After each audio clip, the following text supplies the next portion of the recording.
नमस्कार दोस्तों, मैं लेकर आ गया हूँ सीजी बोर्ड का कक्षा 12वीं का इतिहास का असाइनमेंट 3 का फुल सॉल्यूशन इस वीडियो के माध्यम से करवाने वाला हूँ। तो वीडियो को लाइक कर दीजिए, चैनल पर नए हो चैनल को सब्सक्राइब कर लीजिए।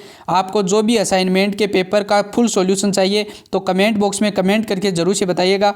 तो दोस्तों इस क्वेश्चनों की बात करेंगे। सबसे पहला क्वेश्चन आ जाता है, मुगलकालीन कृषि इतिहास लिखने में आईन अकबरी को स्रोत के रूप में इस्तेमाल करने में कौन सी समस्या है। तो दोस्तों इसका जो राइट आंसर हो जाएगा वो हो जाएगा कि आईन अकबरी आईन में कृषि इतिहास के संदर्भ में, पहले क्वेश्चन का जो राइट आंसर हो जाएगा वो हो जाएगा आईन में कृषि इतिहास के संदर्भ में संख्यात्मक आंकड़ों की दृष्टि से विषमताएं पाई गई। सभी जो है सूलों में से आंकड़े एक ही शक्ल में नहीं एकत्रित किए गए और मसलन जहां कई सूबों के लिए जमींदारों की जाति के मुताबिक विस्तृत सूचनाएं संकलित की गई, वहीं बंगाल उड़ीसा के लिए ऐसी सूचनाएं मौजूद नहीं है। इसी तरह से सूत्रों के लिए गए राजकोषीय आंकड़े की बड़ी तफसील से दिए गए थे।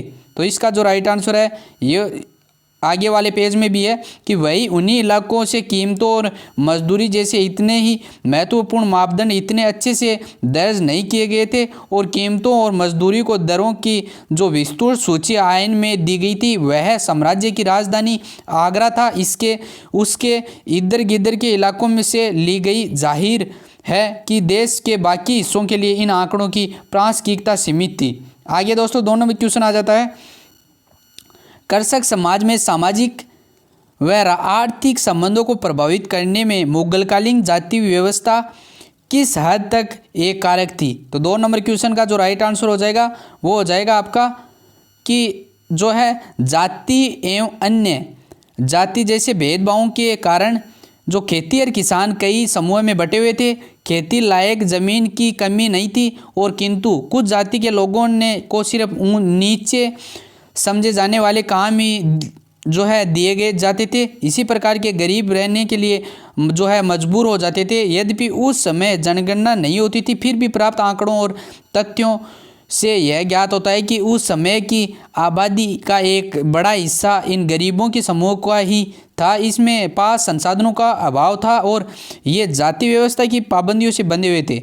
इनकी जो व्यवस्था है वो आधुनिक भारत के वली जैसी ही थी और दूसरे जो है संप्रदायों में भी ऐसे जातिगत भेदभाव बढ़ने लगे थे। तो इसका 2 नंबर क्वेश्चन का जो राइट आंसर है वो ये हो जाएगा। आगे 3 नंबर क्वेश्चन की ओर आते हैं और दोस्तों स्क्रीनशॉट लेते चलना है साथ में और लिखते भी चलना है। आगे 3 नंबर क्वेश्चन आ जाता है, मुगलकालीन भारत में जमींदारों की भूमिका पर एक संक्षिप्त लेख लिखना। आपको 150 से 200 शब्द सीमा में आपको आंसर 3 नंबर क्वेश्चन का देना है। तो बात करेंगे 3 नंबर क्वेश्चन के आंसर की।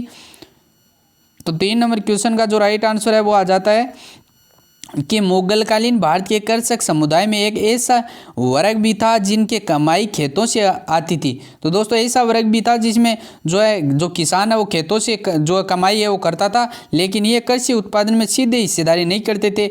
ये जमींदार थे जो अपनी ज़मीन के मालिक होते थे और जिन्हें ग्रामीण समाज की ऊंची हैसियत के कारण कुछ खास सामाजिक और आर्थिक सुविधाएं मिली हुई थी। और जमींदारी की ऊंच हैसियत का पहला कारण यह ऊंच नीच भेदभाव और जाति और दूसरा कारण था उनके द्वारा राज्य को दी जाने वाली खास किस्म की जो है सेवाएं थी। इसका राइट आंसर आगे आ जाता है, इसको पॉइंट लगा के लिख लेना। जमींदारों की शक्ति के कारण थे कि जमींदारों की समृद्धि की एक प्रमुख वजह थी उनके विस्तृत व्यक्तिगत जमीन, जिन्हें जमींदारों की जो है मिल्कियत संपत्ति कहते हैं।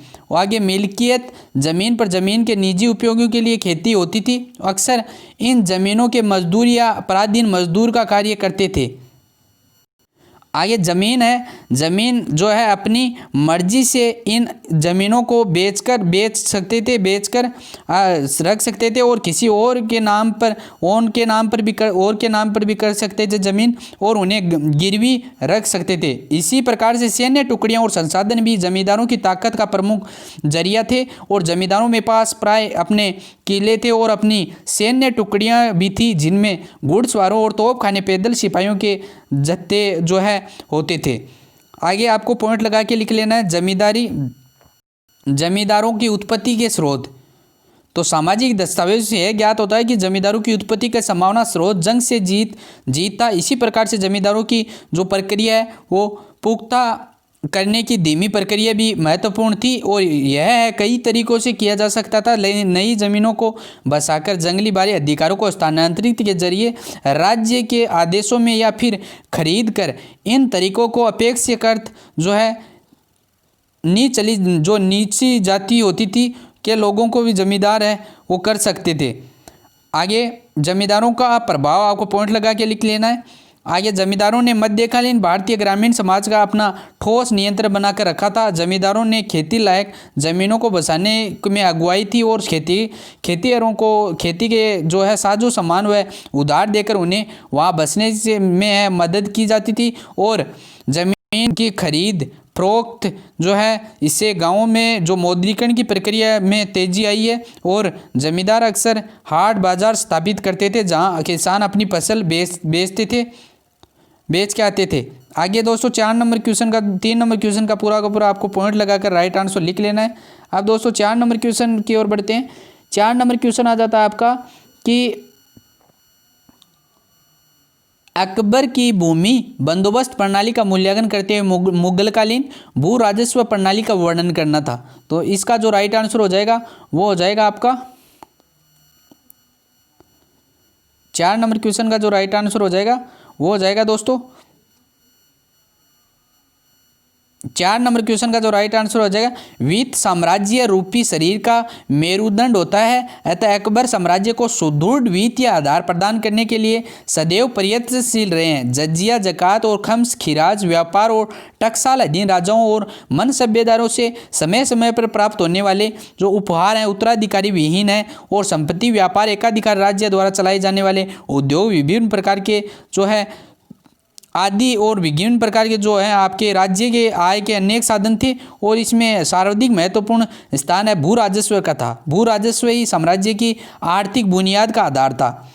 आगे लिखना है अतः कृषि उत्पादन का नियंत्रण स्थापित करने के लिए तथा तीव्र गति से विस्तृत होते हुए साम्राज्य के सभी क्षेत्रों में राजस्व के आकलन एवं वसूली के लिए एक प्रशासनिक तंत्र का निर्माण करना नितांत आवश्यक हो गया था और अकबर प्रथम मुगल सम्राट था जिसने भू राजस्व व्यवस्था को सुचारू रूप से व्यवस्थित किया और मध्य युग में सर्वप्रथम भू राजस्व प्रणाली का निर्माण किया।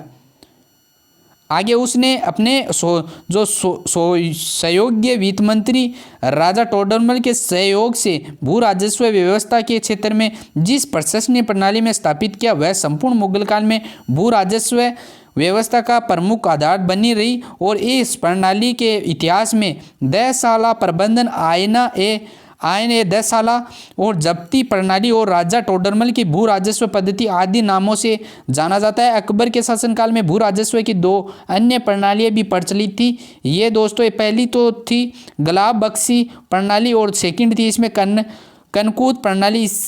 ये था आपका राइट आंसर 4 नंबर क्वेश्चन का। तो आपके पूरा क्वेश्चन का पेपर आपको सॉल्यूशन पूरा करवा दिया है। तो वीडियो को लाइक कर दीजिए और दोस्तों जो भी आपको कमेंट करना है एक कमेंट जरूर से करना है और दोस्तों वीडियो को लाइक करके चैनल पर नए हो तो चैनल को सब्सक्राइब कर लीजिए। आपको जितने भी असाइनमेंट के पेपर होंगे जो 10वीं और 12वीं के जितने भी होंगे सभी का सॉल्यूशन इस चैनल के माध्यम से आपको उपलब्ध करवा दिया जाएगा। तो दोस्तों मिलते हैं अगले वीडियो में। तो वीडियो को शेयर करना सब्सक्राइब करना। तो धन्यवाद। जय हिंद जय भारत।